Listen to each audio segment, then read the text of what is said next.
That's all. From page 2. So basically, this principle basically says we ought to use our facilities the best way we possibly can in terms of utilizing or assigning students to them. So that no school is severely undercrowded to the extent possible, and no school is dramatically overcrowded. But we all know, because of growth, it doesn't work that way. But to the extent possible, that we're using our facilities in the best way and the appropriate way possible. But we never really developed a facility use policy. Did we? Beg for every capital dollar we can. That's our policy, squeeze every year out of mobile classrooms we can. Yeah. Until we're adequately funded, I think that's, we're just working on shoestrings. Yeah. Can be cost effective when you're constantly When every school nearly is, what was it, what was that statistic you quoted? Oh my gosh. All but 30 schools or so? Yeah, it's pretty remarkable. And even half of those are more than 9% or Yeah. something. Yeah. We have no wiggle room. Right. Yeah. Everyone's pretty much overcrowded with the exception of a few. That's really the way to look at that. All right. And one of the things that we also, that doesn't help is the ones, the closed schools that we can reopen are all in high poverty.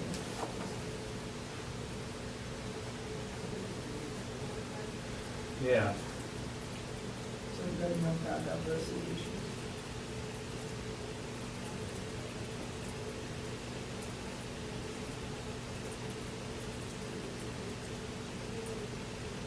Right, those schools are not in places where you're trying to need to relieve overcrowding.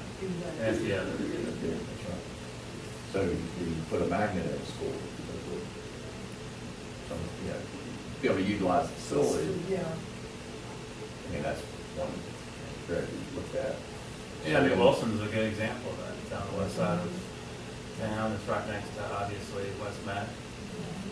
When we closed it, it was at 50% capacity. Then you run into, so you put a magnet there, that means you can draw the most committed parents. What are you doing to the schools that serve the area where the magnet is going to be located? You're further weakening that homeschool base. Yeah, It's a push-pull. Same thing, when I talked about reopening Waddell as a high school, because it's a facility built to be a high school, but whoever they draw, whoever they draw. We just create another high poverty high school.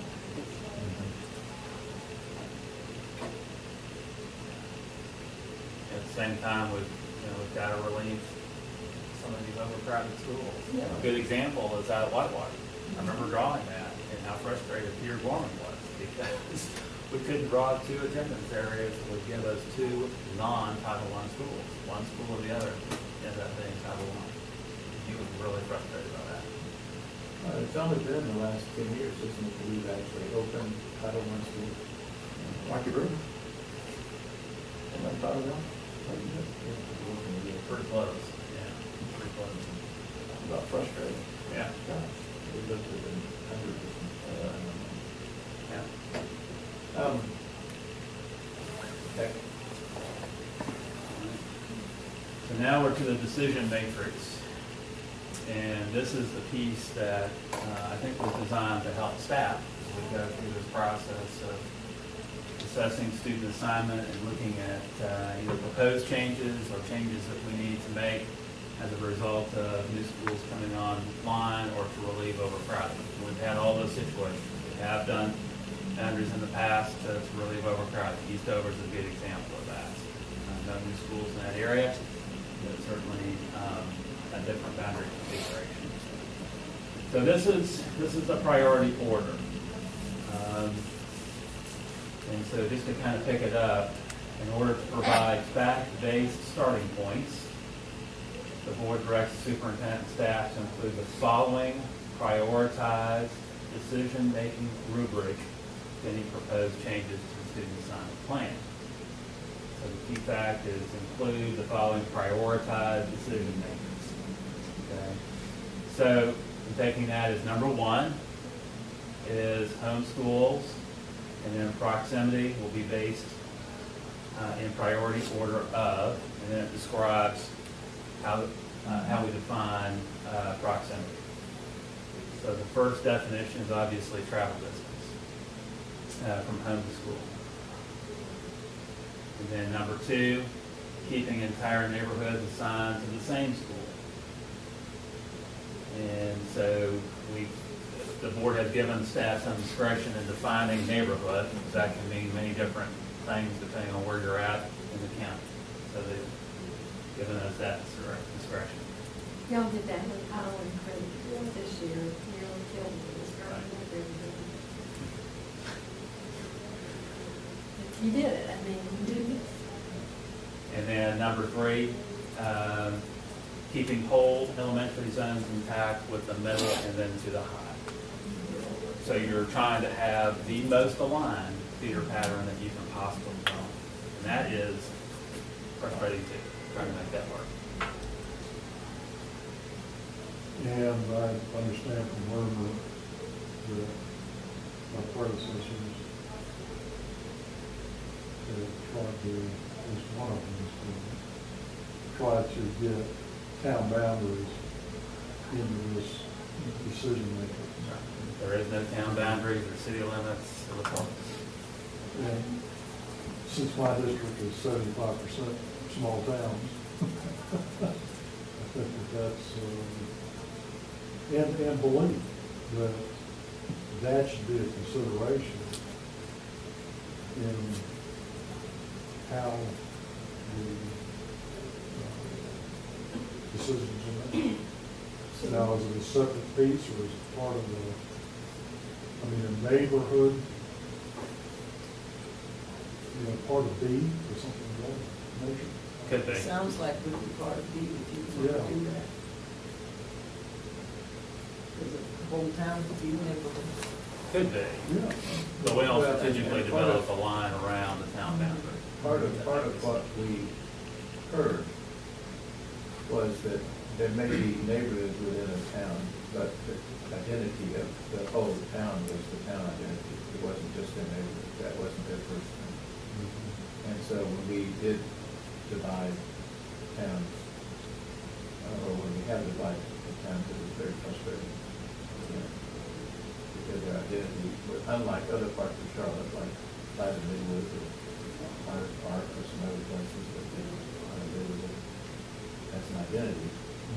Not just Charlotte, it's like, less than that, but not just a town, and there have been 3 identified developments. But they didn't think of themselves as 3 developments, they thought of themselves as a whole town. So we're Charlotte Mecklenburg Schools, we kept saying, not Charlotte Mecklenburg, Plainfield, Huntsville. That's true, that's true. So but- we needed to look at the whole county map and see what we could do. Rightly or wrongly. Mhm. But I can understand, how they, they would feel if you were from this small town. And I gotta go to school from there. Well, don't get to go to school around there. Yeah. And that school is built in my town, and I don't know. Well, when everything we do, is always like the That's town. right. Yeah. That's right. Then, you're not able to be, schools, football games, all that stuff is all part of The town. the process and the identity of the town. You look at Butler, Matthews, and Mint Hill. Every year, there's a square up in the vote. It's a big deal. Is that Memorial Stadium? That's, usually. That's been- It has been something, yeah, I think it was a Butler last year, I think. Yeah, I think that. That's very consistent. Right. So that's the homeschool. And that defines the homeschool priority. I like the word sustainability. I think sustained is a word used in that sentence. In other words, how long will that particular change stay whole before you need to change it again? And we have purposely developed new attendance boundaries that when we project year 1 enrollment look ridiculously low. But in year 3 or 4, We know that that attendance area will grow, and it certainly has. And most of the school boundaries that we've developed because of new schools have been developed under that particular area. All right. Number 3 is diversity. This is number 3. And it calls out using EDS, which is the economically disadvantaged student information, which is derived from the free and reduced lunch. Probably even since this was written, this particular data piece is very difficult to get for specific areas. I don't have that as a part of my data set anymore. That information is confidentially stored on our servers in the child nutrition office. So there is a way to get to it, but it is far more difficult to be able to use that. So Scott, if we wanted to do more around achieving a more balanced student population in schools around socioeconomics, can you get to that data? Can we use it? And we do provide that information. If you recall in last November's presentation, that was an item, a data set item. And so we can identify the students by drawing our polygon, which would be the new attendance area. We'll then ship all of those student IDs to the child nutrition office. They run those against their data set and come up with an aggregate percentage. But that's after I've got pretty much all the final work done.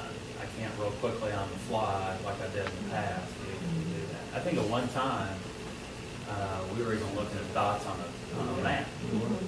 Absolutely. We would move like a boundary, a street or two over. We could see where How it changed. exactly. But we still have the dots, but we just can't identify them with the EDS